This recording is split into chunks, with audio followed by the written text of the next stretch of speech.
Willowridge was a town that time had forgotten in all the best ways.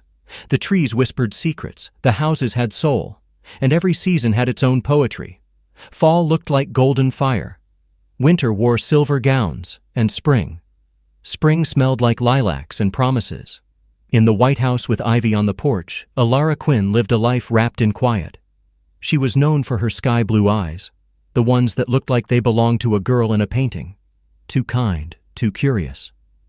She worked at the Willowridge book nook, read more than she spoke, and every evening she sat on her porch swing with a cup of tea and silence. Except she wasn't really alone, not in her heart. Because Rowan Hale had lived 4 houses down since she was 6, and she had loved him ever since. Her love began the day her sandal broke during a 4th of July parade. She had stood frozen on the pavement, embarrassed, when a boy with hazel eyes knelt down, fixed the strap with a rubber band, and handed her a sparkler.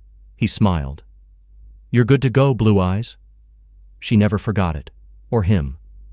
From then on, she watched his world from a distance.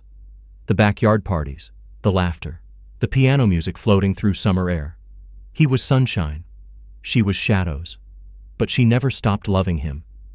They went to the same school, sat in the same cafeteria, shared classrooms, but never lives.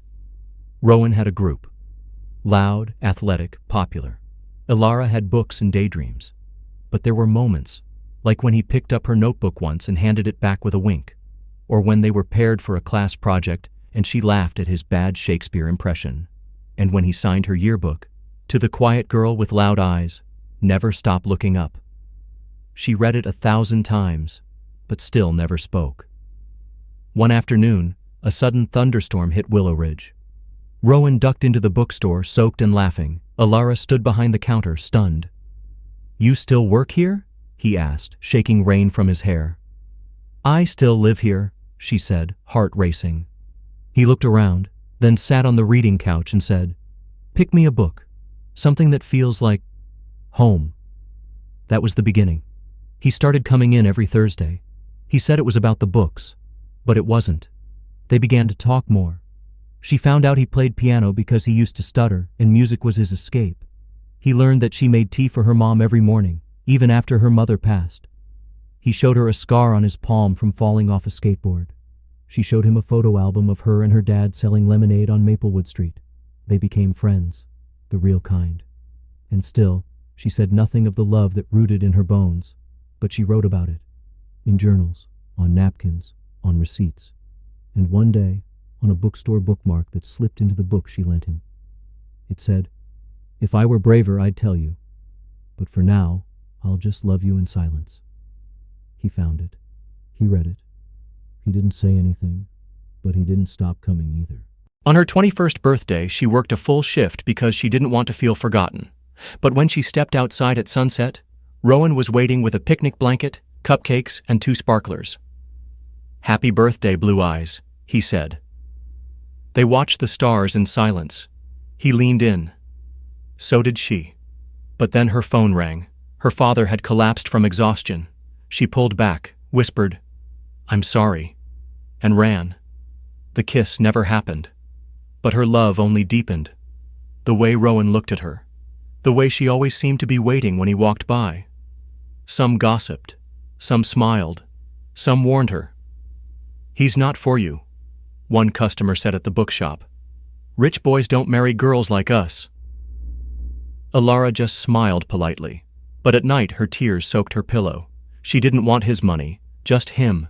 His parents pushed. His friends cheered. But Elara just nodded and said, "You should go. It's your dream."